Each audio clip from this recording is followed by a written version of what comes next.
अब second time dropper हूँ। 12th के बोर्ड्स नहीं दिए, 12th के बोर्ड्स एक्चुअली में रोए, काफी बच्चे रोए उस वाले जो क्योंकि मुझे नहीं पता कि कैसा हुआ भाई, मतलब मार्क्स से पता लग। तू कभी किसी पेपर के बाद रोई है? हाँ है कौन से पेपर के बाद? पेपर के बाद रिजल्ट के बाद जरूर रोई हूँ। जे एडवांस के रिजल्ट के बाद मैं बहुत रोई थी, एक पूरा महीना रोई थी। एक महीने? अच्छा तूने बताया तो था। हाँ मैं काफी रोई थी। मैं रोई तो किसी पेपर के बाद नहीं भाई, ना रिजल्ट के बाद भी नहीं रोई मैं। आई थिंक मैं शायद से पेपर नहीं यार, मतलब जेई मेंस जो 2 था, mature enough to don't cry over these जो things. जेई मेंस 2 था, मैं जेई मेंस 1 में आ गई थी ठीक ठाक परसेंटाइल, बता देती हूँ जैसे कि व्यूज आए ज्यादा, 99.68 परसेंटाइल आई थी मेरी। टॉपर है गाइस। और मतलब वो बेसिकली वो शिफ्ट्स में जो भी हुआ था उसकी वजह से मेरी इतनी ज्यादा आ गई थी, इतनी ज्यादा भी नहीं आ सकती थी मेरी, क्योंकि इतना तो मैंने पढ़ा नहीं था, लेकिन आ गई थी। तो मुझे एकदम ऐसे सिक्योरिटी आ गई थी कि अब तो मैं ही राजा हूँ, मेरे अलावा कौन है इस दुनिया में। आईआईटी से नीचे में बात ही नहीं करती गाइस। नहीं, इट वाज लाइक कि अब तो मुझे जहाँ एडमिशन चाहूंगी मैं मुझे मिल जाएगा। तो फिर आईआईटी भी इतनी कोई खास चीज ऐसे नहीं, मैं थोड़ा थोड़ा पढ़ा तो था वैसे एडवांस के लिए, लेकिन एडवांस के लिए पढ़ने के लिए आपको ऐसे बहुत ही ज्यादा दिमाग चाहिए होता है अपेरेंटली, सही में। तभी हम एनएसयूटी में बैठे हैं गाइस। हम एनएसयूटी में सीएस हमने सीएस, ओ माय गॉड ये भी होता है क्या? एनीवेज मैं जो बता रही थी मैं वो बताती हूँ, क्या बता रही थी मैं? हाँ, मैं जेई मेंस 2 के लिए फिर इसलिए मैंने इतना ज्यादा प्रिपेयर करा नहीं था, क्योंकि मेरी ऑलरेडी आ रखी थी, और it doesn't make sense also, क्योंकि 99.68 से ज्यादा आपको क्या चाहिए भाई, आपको ऑलरेडी इस पे सब कुछ मिल रहा है। तो मेरे केस में उल्टा था, बिकॉज मेरा तो फर्स्ट अटेम्प्ट जो था यही बस स्कैम वाला हो गया था। हाँ it was the starting of 2024 में जो हुआ था, आपको पता ही है। तो उसमें तो इतना अच्छा नहीं हुआ था मेरा। Then I have to do in the April attempt, उसमें मैंने बहुत अच्छे से दिया था। उसके बाद जो हुआ so and I am here now. हाँ भाई, उसमें मुझे याद है, उसमें बच्चे एक्चुअली में रोए, काफी बच्चे रोए उस वाले जो शिफ्ट बेकार हुई थी, जो स्कैम हुआ था उसके चक्कर, उसकी वजह से बहुत बच्चों ने बहुत आंसू बहाए हैं, मेरे टोटल तो बहुत। भाई मेरी एक दोस्त को पैनिक अटैक आते थे, सही में पैनिक अटैक, 12th आते हैं में भाई 12th में। भाई पहले मुझे समझ ही नहीं आता था कि ये कि ऐसी असली चीजें है या एग्जिस्ट फिर ऐसा करती भी है है या नहीं। फिर हाँ ऐसा कुछ नहीं है, पर उसको एक्चुअली में आते थे, क्योंकि मतलब हम स्कूल में, वो स्कूल में थी मेरे साथ, हम स्कूल में थे और मैम ऐसे मार्क्स बता रही थी सबके, और वो अनाउंस कर रही थी पूरी क्लास में, मुझे कोई फर्क नहीं पड़ता था मेरे स्कूल के नंबर कितने आ रहे हैं। मेरी 11th में एक तो परसेंटेज भी बहुत ही ज्यादा गिर गई थी, लेकिन मुझे एक्चुअली में तब भी इतना रोना नहीं आया, मुझे रोना कॉलेज में आके, अब इसका रोना यहाँ निकलता है। कॉलेज में आके तो रोना आया है, बहुत ही ज्यादा आया है, और सारा निकल गया है, सारा जो 12 सालों का था स्कूल का वो सारा मेरे कॉलेज में आके निकाल दिया। That is a story for some other time. अब हम अभी हम बात कर रहे हैं मेरी दोस्त के बारे में, जो जेई ड्रामास डिस्कस कर रहे हैं हम अब अभी हम गाइस। तो उसको आते थे पैनिक अटैक्स, हमारी मैम ऐसे सबके नंबर अनाउंस कर दिया और वो मेरी साइड में बैठी है, और जैसे ही मैम उसके रोल नंबर पे पहुंची उसने मेरा हाथ पकड़ लिया, और आई कुड फील कि उसकी सही में हार्ट बीट ऐसे, और उसकी सांस चढ़ रही थी, मेरी सांस चढ़ने लग गई। और मैं उसको बोली भाई कोई बात नहीं भाई, सब ठीक हो जाएगा भाई, सब ठीक हो जाएगा। और उसको समझ नहीं आ रही और मुझे समझ नहीं आ रही कि मैं क्या करूँ इसमें, मतलब मेरे को बिल्कुल भी रिलेटेबल भी नहीं था मेरे लिए, क्योंकि मेरे लिए स्कूल इतना मैटर करता ही नहीं था, क्योंकि मैं बहुत पहले से ही जेई का ही एम था मेरा। तो हम्म तो अपेरेंटली मैं नहीं रोई हूँ किसी एग्जाम के बाद। नहीं मैं तो रोई हूँ, काफी रोई हूँ। अरे पर मैं एग्जाम से पहले रोई हूँ, मेरे को याद है मैं एग्जाम से पहले रोई हूँ, क्योंकि देखो मेरे को स्कूल से फर्क पड़ता नहीं था, तो इसलिए मैं स्कूल में एग्जाम देने जाती ही नहीं थी। तो मतलब मैं पापा को मतलब कि ऐसा मैं घर पे, अब मेरे घर वाले इतने भी ज्यादा अंडरस्टैंडिंग नहीं कि मैं उनको बोलूँ कि मुझे हर पेपर नहीं देने जाना और वो मान ले। तो एक दिन मेरे पापा बोलते नहीं तू जाएगी पेपर देने, तू जाएगी पेपर देने। और आई वाज लाइक कि मुझे कुछ आता ही नहीं, मैं पेपर देने कैसे चल जाऊँ, केमिस्ट्री का पेपर था मुझे याद है।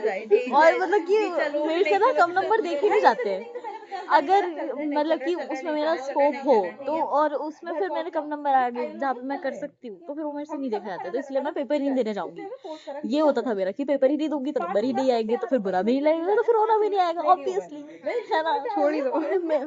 आई एंडेड द मैट्रिक्स देयर। पर उस दिन मेरे पापा पीछे पड़ गए कि नहीं तू पेपर देने जाएगी, और सुबह सुबह पेपर वाले दिन सुबह सुबह कि नहीं मैं तो लेकर चढ़ाऊ, तू जैसे देखो जितना आते तो दे दियो, तो दे दियो। और भाई तब मैंने रोया है भाई, तब मैंने उस दिन रोया है भाई, बहुत ज्यादा रोया है उस दिन। और फिर मेरी मम्मी को लगा कि ठीक ही कह रही है, अगर मतलब कि फिर पापा को पहले बोलना चाहिए था ना कि अगर उन्हें मुझे पेपर दिलवाना ही था तो आप मुझे पहले बोलते ना। अब काफी बेचारे प्रिपेयर हो जाता। मेरा कैसा था, मेरा जेई वाला जैसे थोड़ा फर्स्ट तेज बोल, थोड़ा तेज बोल। जैसे मेरा जेई का फर्स्ट अटेम्प्ट खराब हो चुका था, जब मेरा सेकंड अटेम्प्ट आने वाला था, तो भाई क्योंकि मेरी पहले फट चुकी थी क्योंकि आई वाज अ ड्रॉपर, तो आई एम लाइक ये लास्ट अटेम्प्ट है क्योंकि मेरे को इसके आगे ड्रॉप लेना भी नहीं था। आई एम लाइक मेरा जनवरी वाला तो हो चुका है फक्ड अप, तो अब मुझे इसमें करना है जो करना है। तो एट द नाइट लाइक मैं ऐसी हो रखी थी कि बस मेरे को ऐसा कोई कुछ छोटा सा भी चीज बोल देगा ना, आई कैन जस्ट मैं रोने लगूंगी, ऐसा हो गया था मेरा कि हो जाए यार, खत्म हो जाए, कैसा हो रहा है ये, बहुत ज्यादा एंजाइटी होती है। ड्रॉपर में तो समझ भी नहीं हूँ, क्योंकि मतलब ऑलरेडी प्रेशर है 1 साल का पूरा कि सिर्फ इसी के लिए तुमने लगाया एंड है। प्लस एक अटेम्प्ट दो हाँ। थे मेरे पास, तो एक तो वैसे हो चुका है, तो अब सेकंड वाले में कुछ ना कुछ तो था। तो मेरे मेरे साथ, हाँ तो बोल। तो मेरे पापा आए मेरे पास, उन्होंने कुछ मेरे को डांटा था या कुछ बात भी बोला था मेरे, एंड वो इतनी बड़ी बात भी नहीं थी कि मैं रो, बट मैं रोना शुरू, भाई मैं चुप ही ना हूँ, मम्मी भी लाइक तुमने इसको सुना दिया, ये कर दिया वो कर दिया, ऐसे ही करो। फिर मैं जैसे तैसे मैंने, मेरी मम्मी ने मेरे को संभाला, एंड मेरे को रात में नींद भी नहीं आई थी properly, like I hardly slept. नींद तो नहीं आती थी भाई, नींद तो जेई के टाइम में नहीं आती है, किसी को नहीं आती है। ये तो सब सही है। हाँ। तो आई हार्डली स्लेप्ट, एंड मैं मम्मी के पास, अपनी मम्मी के साथ होती हूँ ऑब्वियसली, तो she held me over the night. And उसके बाद जब पेपर देने गए, फिर उसके बाद तो आई एम लाइक खत्म करो बस, हो गया मेरा, अब नहीं चाहिए कुछ। भाई पेपर देने वाले दिन पता है मेरे साथ क्या हुआ था? एक तो मेरे मम्मी पापा और एक और हमारे साथ हमारी नेबर है, वो मेरा पेपर दिलवाने लेकर जा रही है मुझे, जेई मेंस वाला। अब कि मैं इनके सामने पैनिक या फिर कुछ भी टेंशन शो भी कैसे करूं मैं? तो एकदम ही वो तो एकदम ही चल कि क्या है, बस एक एग्जाम ही तो है। एंड आई लाइक कि मेंस है भाई, अगर नंबर नहीं आएगा तो भी बोलोगे मुझे, तो भी बोलोगे। बहुत लोग नहीं समझते हैं, दे be like it's like a usual exam, but it is not, it's like हमारे लिए तो पूरा करियर का वो होता है। और हम लोग बहुत ज्यादा ऐसे होते हैं, और हम छोटे छोटे ही तो होते हैं, कितना ही भाई बड़े और होते हैं बच्चे। मेरी शिफ्ट 2 थी, तो मुझे मेरी शिफ्ट याद आ गई पूरी। एक और रात को आते समय इतनी ज्यादा तेज भूख लग रही थी, मेरी दोस्त के फोन, मेरे एक्चुअली लास्ट एग्जाम था, तो मेरे दोस्तों के फोन है कि कैसा हुआ कैसा हुआ, और मैं रास्ते में थी और मुझे बहुत तेज भूख लग रही है, तो मुझे किसी से बात भी नहीं करनी कि कैसा हुआ, क्योंकि मुझे नहीं पता कि कैसा हुआ भाई, मतलब मार्क्स से पता दैट इज द लगता थिंग भाई है। ब्रो, मैं एग्जाम दे के आ रही हूँ, तुम्हारे मैसेज में कैसा गया, मैं किसी का रिप्लाई देना, मैं सबको गोस्ट कर रही होती हूँ, लाइक कल रात में बात करेंगे, सुबह बात करेंगे, रिजल्ट अभी के नहीं बात बाद करो। बात कर लो भाई, कैसा हुआ मेरे को क्या पता कैसा हुआ, रिजल्ट आएगा तो फिर भी सेंस बनाता है बात करना, उससे पहले हम क्या बात करें? चला गया, अब जैसे जाना था, आप क्या ही बोल सकते हैं। और मेरे साथ एक और चीज़ थी जो मैंने को अभी बताई, वो जो मैं सेंटर में पहुंची तो मैं मेरी सीट ढूंढ रही थी, तो मेरे साइड में एक बच्चा था, उसका सिस्टम चालू था, तो मैंने उससे पूछा कि भाई ये कैसे करा चालू, तो वो बोलता है कि ऐसे ऐसे कर लो, फिर वो मुझे बोलता है कि आप क्या ड्रॉपर हो, तो मैंने बोला नहीं, तो कहते आप सेकंड टाइम ड्रॉपर हो। 12th के बोर्ड्स नहीं दिए, 12th के बोर्ड्स में पहली बार दे रही हूँ ये, इसीलिए तो मैं तुमसे पूछ रही हूँ ना सिस्टम कैसे चालू करते हैं।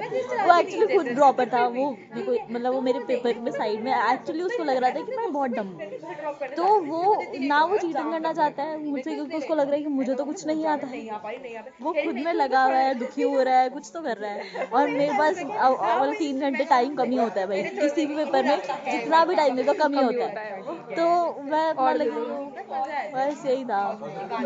तो भी यही हुआ है, मैंने पेपर देखा था पता है वैसे, क्योंकि जो रो रही थी मेरी नोन में जो थी आके, तो मुझे लगा भाई ऐसे तो क्या ही आ गया पेपर, लेकिन मैंने देखा था, मतलब ठीक लग रहा था मुझे, तो मुझे मतलब ऐसा लग रहा था कि हाँ ये सुना सुना तो है, कभी तो सुना ऐसा था लगता है ये। हाँ कि ये करा तो था शायद ऐसा।